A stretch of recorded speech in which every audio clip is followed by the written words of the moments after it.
మాకు ఇద్దరు పాపలు, పెద్ద పాప వచ్చేసి ప్రీతి, చిన్న పాప వచ్చేసి ప్రియచందన.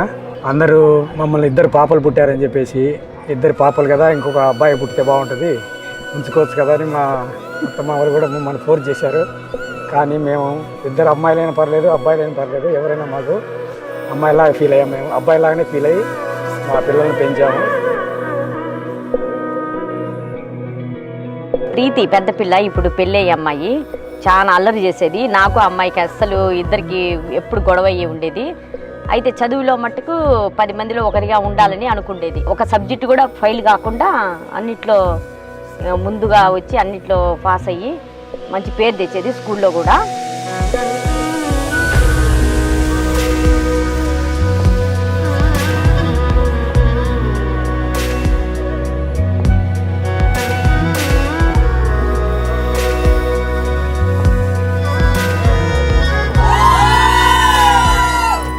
మ్యారేజ్ చేసుకొని వెళ్ళిపోతుంది అంటే ఐ కాంట్ ఇమాజిన్. అప్పుడే ఆ టైం వచ్చేసిందా అనిపిస్తుంది. I treated her as my second mother.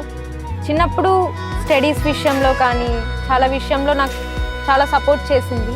Even when I went to US for the first time, she literally spend $1,000 more on me to buy a bedsheet, food and my phone. Moreover, she gifted me a phone. It's my first iPhone in my life she bought for me, and it's my most memorable thing when I landed in US.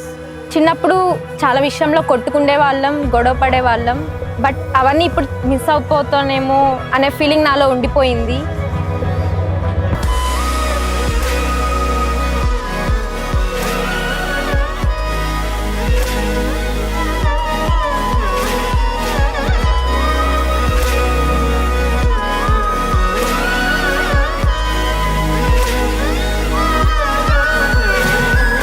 మా పెద్ద పాపకు ప్రీతికి marriage అవుతున్న సందర్భంగా బాధ్యత తీరిందని అనుకోకుండా బాధ్యత ఇంకా పెంచుకున్నట్లు మేము ఫీల్ అవుతున్నాం. మా ఇంటికి కొత్తగా ఒక వ్యక్తి మా అల్లుడుగా ఎంటర్ అవుతున్నందుకు మరింత ఆనందంగా ఉంది. ఇంకా అందరూ అనుకుంటారు ప్రతి వాళ్ళు కూతురుకు మ్యారేజ్ చేయగానే బాధ్యత తీరిపోద్ది అనుకుంటారు. బాధ్యత తీరడం కాదు, ఇంకా బాధ్యత పెరుగుతుంది. మా గొంతులో ప్రాణం ఉన్నంత వరకు మేము మా కూతుర్లను హ్యాపీగా చూసుకుంటాం.